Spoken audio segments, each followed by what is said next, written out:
آپ کا اس ملعون اونٹ پر بیٹھ کر ہتھیاروں کا نشانہ بننے کے لیے نکل کھڑے ہونا قتل عثمان سے بڑھ کر مصیبت ہے۔ آپ کے لیے خدا کی طرف سے حجاب اور احترام تھا، مگر آپ نے اس پردے کو چاک کر ڈالا اور اپنا احترام کھو دیا۔ جو شخص آپ سے جنگ و قتال صحیح سمجھتا ہے وہ آپ کو قتل کرنے میں بھی باک نہیں کرے گا۔ اگر آپ اپنی مرضی سے آئی ہیں تو اپنے گھر واپس جائیے، اور اگر آپ کو مجبور کر کے لایا گیا ہے تو اس کے خلاف لوگوں سے مدد حاصل کیجیے۔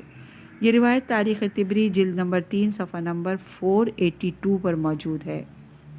ام المومنین نے ان باتوں کو قابل توجہ ہی نہ سمجھا، چہ جائے کہ ان سے اثر لیتی یا ان پر غور کرتی۔ انہوں نے تمام تر توجہ اپنی قوت بڑھانے اور لوگوں کو اپنا ہم خیال بنانے پر مرکوز کر دی تھی، تاکہ لوگ پوری توانائیوں کے ساتھ مارکہ آرائی کر سکیں۔ اہل بصرہ کو ہم نوا بنانے کے لیے ضروری تھا کہ ان کے یہ ذہن نشین کر دیا جائے کہ علی کی انگیخت پر عثمان قتل ہوئے، یعنی علی کے اشارے پر عثمان قتل ہوئے ہیں، اور چند شورش پسندوں کے بل پر انہوں نے خلافت پر قبضہ کیا ہے۔ نہ انہیں اصحاب شورا کا تعاون حاصل ہے اور نہ رائے عامہ کی تائید۔ چنانچہ ام المومنین طلحہ اور زبیر نے عوام کو اس قسم کے تاثرات دینے کے لیے اس اجتماع سے خطاب کرنا چاہا، اگرچہ چاروں طرف سے شور و غل مچا ہوا تھا اور کان پڑی آواز سنائی نہ دیتی تھی۔ تاہم لوگوں کو خاموش کرنے کی کوشش کی گئی، اور طلحہ نے تقریر کرتے ہوئے کہا، اے لوگوں، ہم عثمان کی خوشنودی کے دل و جان سے خواہ تھے، مگر چند بے وقوفوں نے عقل مندوں کو مرغوب کر کے انہیں قتل کر دیا۔ اب ہم ان کے خون کا بدلہ لینا چاہتے ہیں۔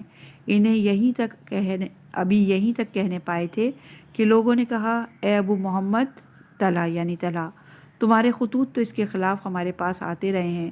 طلحہ کوئی جواب نہ دے سکے اور خاموش ہو گئے۔ اب زبیر کی نوبت آئی اور انہوں نے کھڑے ہو کر کہا، میری طرف سے تو کوئی تحریر تمہارے پاس نہیں آئی۔ پھر انہوں نے قتل عثمان کے واقعات دہرائے اور امیر المومنین کو مورد الزام قرار دیتے ہوئے ان پر سخت لب و لہجے پر نکتہ چینی کی۔ اس پر قبیلہ عبد القیس کا ایک شخص کھڑا ہو گیا۔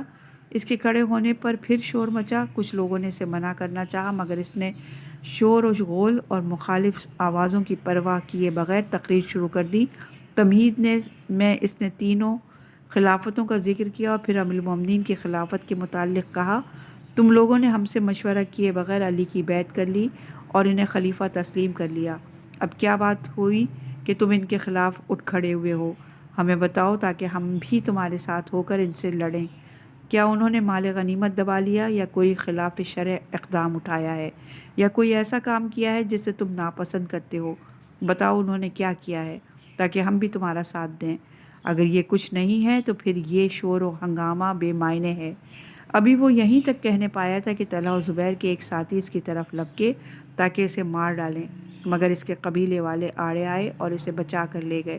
مگر دوسرے دن ام المومنین کے آدمیوں نے حملہ کر کے اسے اور اس کے 70 آدمیوں کو بے دریغ قتل کر ڈالا۔ مورخ طبری نے لکھا ہے کہ دوسرے دن اس پر اور اس کے ساتھیوں پر حملہ کر دیا اور ان میں سے 70 آدمی قتل کر دیے۔ یہ روایت تاریخ طبری جلد نمبر 3 صفحہ نمبر 486 پر موجود ہے۔ ان تقریروں کے بعد حضرت عائشہ کی باری آئی۔ انہوں نے بڑے ہمدردانہ لہجے میں حضرت عثمان کی مظلومیت اور بے گناہی کا تذکرہ کیا اور ان لوگوں کو ان کے انتقام پر ابھارا، اور دوران تقریر میں کہا کہ ان کے قاتلوں کو ایک ایک کر کے قتل کر ڈالو، اور خلافت کا مسئلہ حضرت عمر کے منتخب کردہ ارکان شورا کے سپرد کر دو، اور جو قتل عثمان میں متہمم ہو اسے شورا میں داخل نہ ہونے دیا جائے۔ ام المومنین کی یہ تجویز بڑی معنی خیز ہے۔ انہوں نے شورا پر عمل پیرا ہونے کا مشورہ دے کر بڑی سوجھ بوجھ کا ثبوت دیا اور خلافت کا رخ ادھر موڑ دیا جدھر وہ موڑنا چاہتی تھی۔ اس طرح کہ اس وقت شورا کے صرف 4 رکن باقی تھے: علی ابن ابی طالب، سعد ابن ابی وقاص، طلحہ اور زبیر۔ حضرت تو ان کے نزدیک خون عثمان میں متہم تھے، لہٰذا انہیں شورا میں شامل کیے جانے کا کوئی سوال ہی پیدا نہیں ہوتا تھا۔ رہے سعد ابن ابی وقاص تو وہ ان کے حصول مقصد میں حائل نہ ہو سکتے تھے۔ اس لیے حضرت عمر نے طریق انتخاب یہ تجویز کیا تھا کہ جدھر اکثریت ہو خلیفہ کا انتخاب اس میں سے ہی ہوگا۔ طلحہ و زبیر میں کوئی بھی سعد کے حق میں رائے دینے کو تیار نہ تھا، اس لیے وہ دونوں خود خلافت کی آس لگائے بیٹھے تھے اور اسی کے لیے ساری ہنگامہ آرائی تھی۔ اب سعد ہی کو ان دو میں سے ایک کا ساتھ دینا تھا۔ اگر وہ طلحہ کا ساتھ دیتے تو وہ خلیفہ ہوتے اور زبیر کا ساتھ دیتے تو انہیں خلافت ملتی، اور ام المومنین کا مقصد دونوں طرح پورا ہوتا تھا، اس لیے کہ وہ حضرت علی کو اقتدار سے الگ کر کے خلافت کو انہی دو میں منحصر دیکھنا چاہتی تھیں۔ ام المومنین کی اس تقریر کو مجمع نے بڑے سکون سے سنا، مگر خاتمہ تقریر پر ہنگامہ کھڑا کر دیا اور مختلف زبانوں سے مختلف آوازیں بلند ہونے لگی۔ کچھ لوگوں نے کہا کہ ام المومنین صحیح کہتی ہیں، اور کچھ لوگوں نے اس کے خلاف کہا، اور اہل بصرہ دو گروہوں میں بٹ گئے۔ ایک گروہ طلحہ اور زبیر کی حمایت پر اتر آیا اور ایک گروہ عثمان ابن حنیف کا ہمنوا ہو گیا اور ایک دوسرے پر ڈھیلے پھینکنے اور پتھر برسانے لگے۔ البتہ ایک گروہ خاموش ہو کر بیٹھ گیا اور کوئی فیصلہ نہ کر سکا کہ کس کا ساتھ دے اور کس کا ساتھ نہ دے۔